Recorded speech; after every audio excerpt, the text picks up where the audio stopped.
Keep on watching if you want to know how the recent hike in interest rates affects the Kansas City market.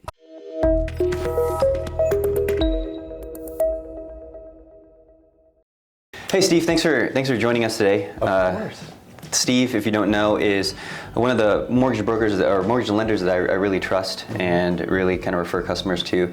And so a lot of people this year, especially after the uncertainty of December 2022, are kind of wondering what's going to be happening with the rates. I kind of want to keep this conversation focused on mortgage rates and where you kind of see where things are going. So if you could kind of introduce like where we have been and then we can go from there. Yeah, absolutely. So just kind of a brief overview of what's taken place over the course of the past year or so. Rates were at historic lows. I think that was something that most everybody does know and is aware of. And so those levels were great. It worked well for a ton of people to be able to take advantage of that environment. And then we really saw rates start to increase, and it wasn't just an increase off those historic lows, it was a historic pace at which rates were increasing as well. So it was kind of the perfect storm. We came off of these all-time lows, and then we snapped to highs that we hadn't seen in a long time. Now they're not historic highs, certainly. Rates have been significantly higher than where they got to, but it happened faster in a shorter amount of time than it ever has in the history of recorded data. And so, rightfully so, that changed the environment. You know, people were very concerned with what was going on and had a lot of questions around that, questions that honestly that we couldn't answer because there were so many variables that were involved in it and so many unknowns. We were just having to be reactive instead of really what we traditionally would be, is we try to be proactive in those moments. Everybody was kind of just on defense for a little while there. Since then, thankfully, we've come off of those recent highs and have seen that things have settled into a channel that's more sustainable, and our hope is that as some of the inflation data continues to come in, some of the measures that the Federal Reserve has taken to try to curb what has taken place from an economic standpoint, we start to see mortgage rates come back down into levels that feel more comfortable for people. I mean, it's easy to cherry pick and pull data from the 80s and say, well, your parents had a mortgage rate at this. Well, that's true. But the reality is that's not the environment that we live in today. And so for folks who are considering selling and buying, being able to talk about the here and now, I think, is more critical to helping them build plans that achieve their financial goals. Okay. And so when the mortgage rate goes up, then if people just kind of don't understand, maybe they're stepping in for the first time, why would that suppress the market? Why is that a damper on the home buying market for people who are just like, hey, I don't even know what mortgage is, what mortgage rate is? Like, what would you say to that?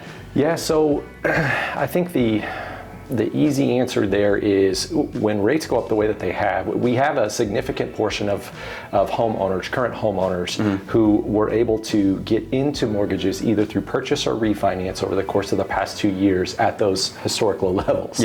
So if we need those buyers to have an appetite, or excuse me, those homeowners to have an appetite to list their properties and then go buy a different property, the one factor that is out there right now is if you have your current mortgage at 3% or lower and you're going to buy a home and you're looking at an interest rate that's twice that, that's a difficult decision to make. I mean, it eliminates a huge portion of potential home sellers, so inventory on the market for folks who might just be casually looking at a different home.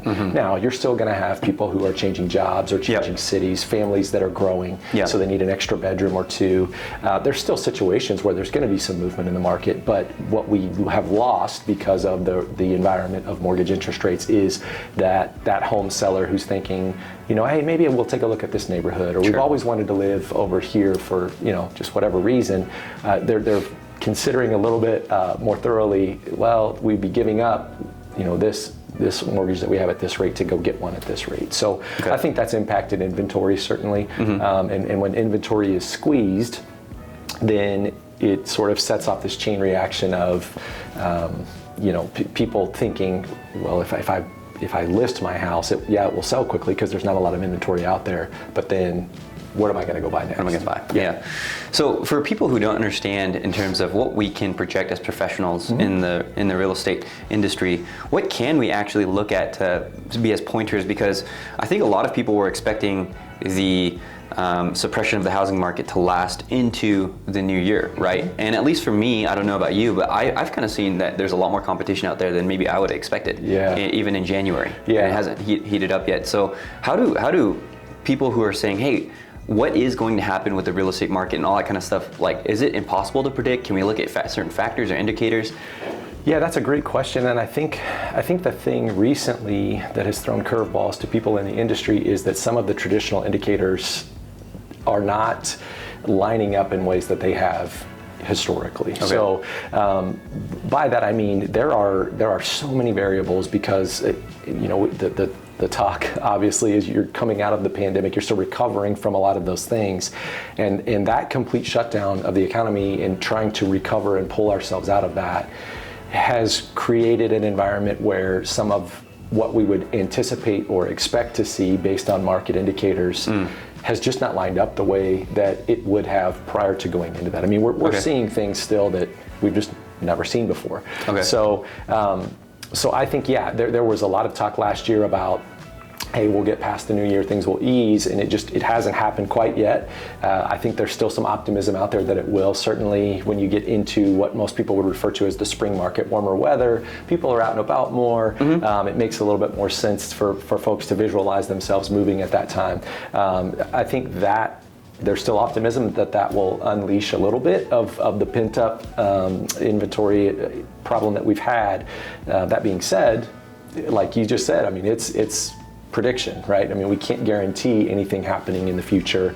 Our hope is that that's something that will take place. Yeah. So if you were a seller right now and you were looking at this from the perspective of when should I list my house? Now, this isn't saying like, hey, because Steve says you should list your house, then you're going to get the highest price. But if you had a home, I mean, you do have a home, right? But if you were to sell that home, what would your strategy kind of be? Would you try to time it to say, well, maybe the spring market is going to be the best time to list it? Would you kind of say, well, it seems as if home interest rates have been stable or maybe even trending a little bit downward now, and maybe now's the best time to hit the market with the low inventory. Sure. What would you do yourself? Yeah, I think the answer to that, and this is maybe not so, it's just that strategy is so individualized based on family, right? Yeah. I think you're asking me, I can tell you what I would do personally is I don't see that there's ever a bad time to list and sell if it fits with the goals of what my family is looking to do. I think that I feel very confident that if we were to list our house today, we would have offers on it today. Yeah. I mean, it's there's never a bad time to sell. Trying to guess bottoms or tops of markets, I think is a fool's game, honestly. You could look back over the course of the past 24 months even and ask people if they felt like they timed it perfectly, and every person that you talk to is going to say that they feel one way or another for different reasons. Okay. So I think to answer your question, there's selling your house is in our market, at least currently, it's going to go well for you. And so I don't think there's a bad time to do that.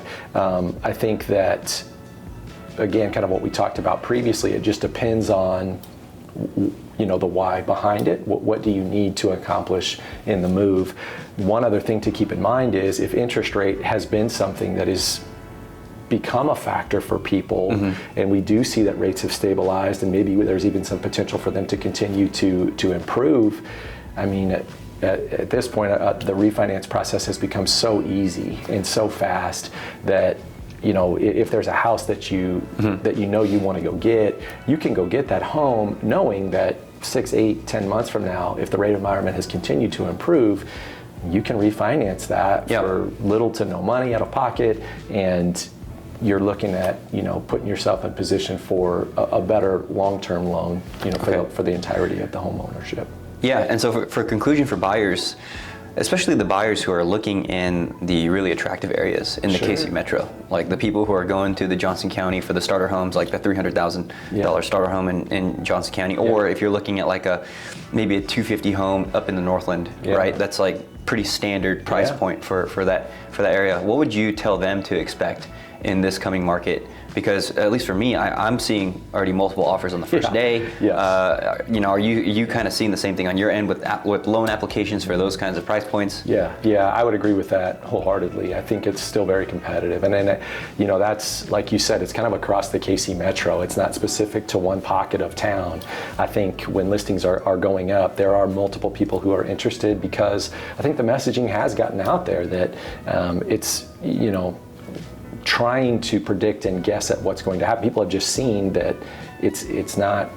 There's no way to do that and feel great about it on the backside. I mean, so that being said, being at the ready, being prepared to go and offer. And there are a ton of people who are ready and prepared to offer on a home right now, and I think that's a good thing. It's a healthy thing for our market. I think that the appetite of folks who are in the game to purchase homes should help sellers to feel more secure and confident that, hey, there's still an opportunity for me to list my home and have it sold quickly.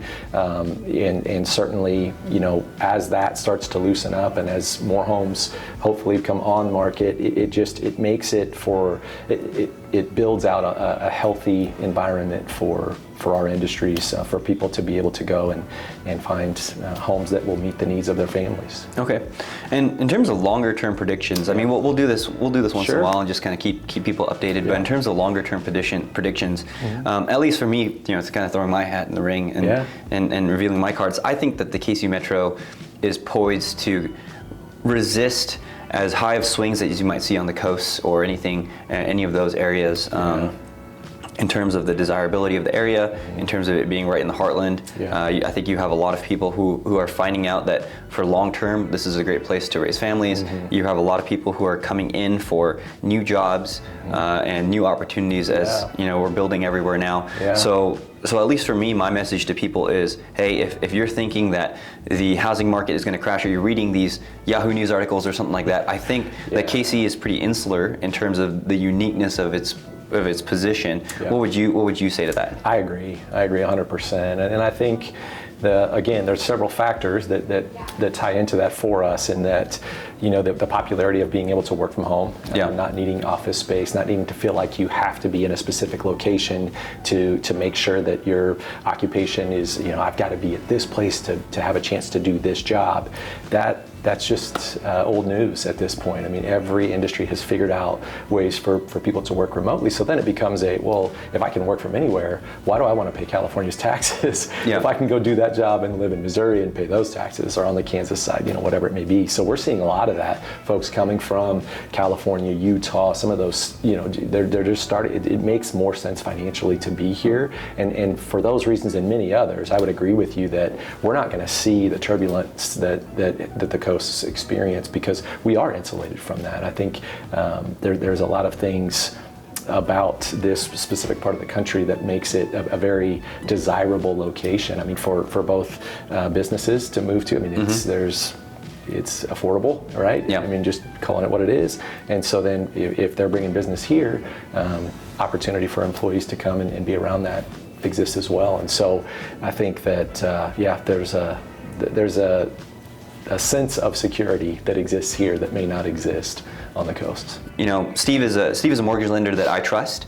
He's somebody that I would 100% trust you in his hands in terms of if you're looking for a home loan. So Steve, what's a good way to get in touch with you? Yeah, my cell phone is typically the easiest way. That's the fastest way to reach me, and that's my cell phone number is 816-654-5690. So folks can reach me there. Okay. We also have our website. It's myrickmortgageteam.com. That's my last name, MYRICK.